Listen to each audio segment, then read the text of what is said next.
Hello ladies and gentlemen, this is Blue Maxima and I'm here checking out TorqueL. Oh my god, this game is annoying as fuck, but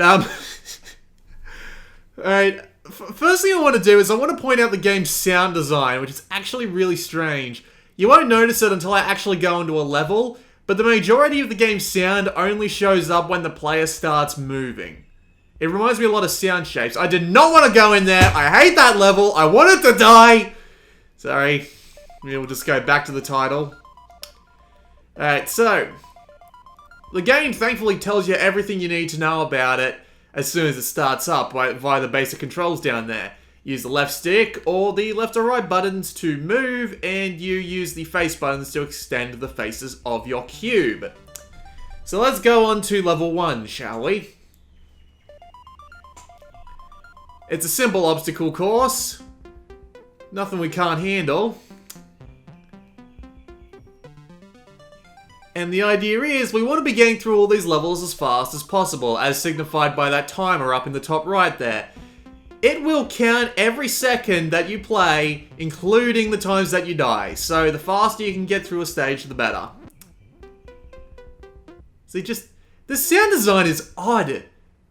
But I guess it works because it's meant to encourage that you move fast and smooth, despite the fact that most competent video game players probably won't be going very fast through this at all.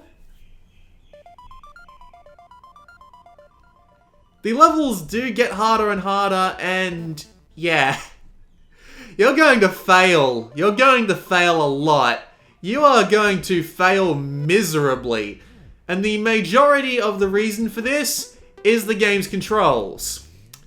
Mainly because the controls themselves work fine, but the problem is that when your cube rotates, the buttons you need to press to extend whatever particular side you want rotate too. It's absolute, not relative. So if I want to extend the top side of my cube like this, it'll be on triangle. However, my brain, acting that the controls are actually trying to be reasonable, usually comes up with the idea that, oh, if I want to extend the top side, I press triangle. But nope, I'm extending the bottom side instead. This will screw you over so much, you will not believe it.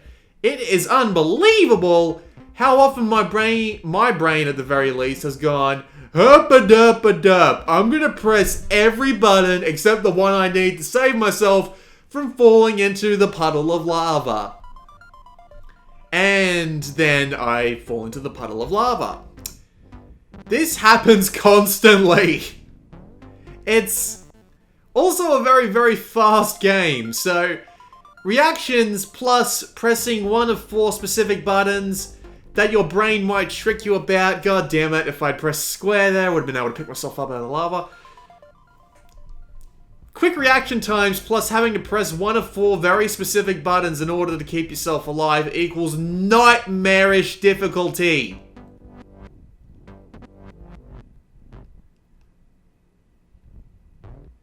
These early levels are actually fairly easy, but the difficulty of the game does not increase at the rate that your skill with it will increase. I can absolutely guarantee that. If you've played Umihara Kawase, or Sayonara Umihara Kawase Plus, as it's called, you'll understand how this game works. There are several routes in the game, and there's a point in the game where several stages will start to have double exits. This isn't for about 15 stages though, so they start coming a little bit late into the game. And if you select the one that is hardest, you will most likely spend 20 minutes on one stage, because this game is cruel and wants to kill you. It's always introduced, well not always, but it's constantly introducing new mechanics, and oh my god, they get infuriating. Absolutely infuriating at times. It's really freaking weird. Just how many ways you can exploit a series of simple mechanics in order to make a challenge in these sorts of games.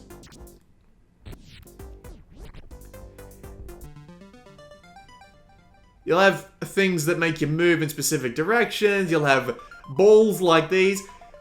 These sorts of stages is how I feel I'd go if I was on that TV show Wipeout. Because I'd just be like, oh, I just stuck out my left leg to catch something that wasn't there. I'm gonna drown now. That over and over again. That's pretty much a good description of how this game works.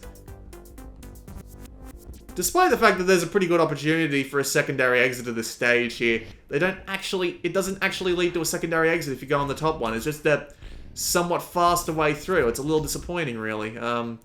Get rid of that. Try and just... Okay, get rid of... Nope. Wrong button. These sound effects slowing down and starting up again remind me a lot of old arcade machine sound effects, especially that old arcade game Blaster. It reminds me of that game where you would hyperspace in. It kind of sounds like that to me. I imagine that's a reference that nobody is going to get, so I'm not going to dwell on that one for too long. What I am going to dwell on is one of the weirdest menu options I've seen in a game so far. And it just... You might have seen it earlier when I backed out from stage 25. So I might as well show it off now. Yeah.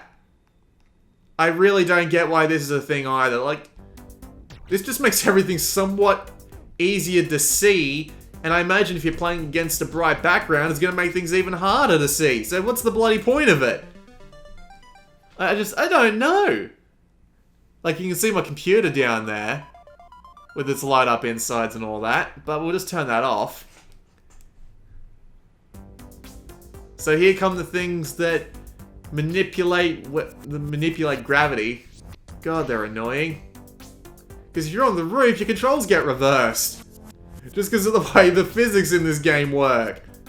It makes me want to shoot kittens. Look at this gravity crap. It's just... Grr. This is nuts. Alright, push out with... There we go. Now this sucks. Look at this crap. And watch, I bet as soon as I go in, it's going to pull me in another direction. Yep. I had to pull all of them out to save myself. I didn't really have much of a choice in the matter. There we go.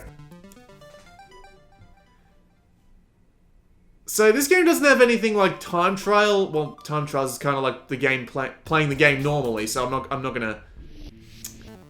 First thing that could kill me, and I run straight into it. The game doesn't have any extra modes or anything like that, at least not off the top of the head. There are 2 hidden trophies, but I am not going to take the time to find out what those are.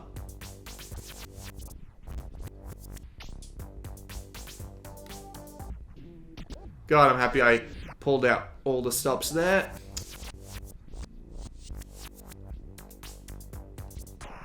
Just have to find my way out of this stupidly complicated maze. But there are no extra modes or anything, so it's like... There isn't that much replayability after you've decided either you're not going to go for the time trials because this game is just absolutely infuriating, or if you're going to go for, you know, any sort of just the several routes. There are several routes, there are at least 7. And there are, again, 2 hidden trophies, which I haven't gone and looked up because I'm not 100% like that. The game itself, performance-wise, does seem to run pretty well. I mean, it might look a little weird coming through the Vita capture kit because it's you know, it's just one of those weird games that tend to set it off sometimes. But at the same time, it's not as bad. That was actually really, really cool. It's not bad. For some reason, you get a little girl and just this tiny room here. For some reason, I'm not going to claim why this is here, but either way, let's just move along. But yeah, the game does run at a solid smooth 60 most of the time, like 99%. I have noticed 1 or 2 frame drops, but they're definitely not the norm.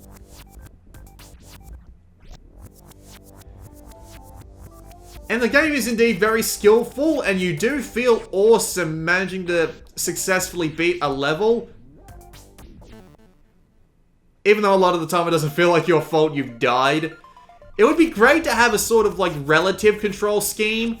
And also a checkpoint system of some kind At least for an easy mode, because holy crap, some of these stages can get infuriatingly long.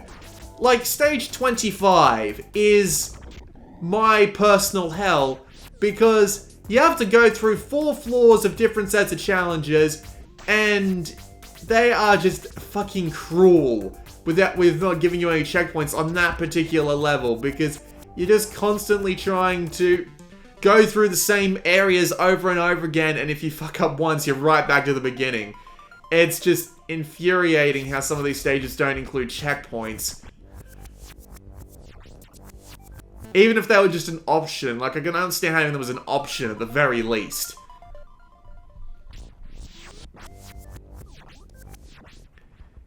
It's a decent game, and it's actually priced fairly well as well. I mean, you get this game for like $7. And that's not like a launch price or anything, that's the full-on price. So, wrong button, had to press circle.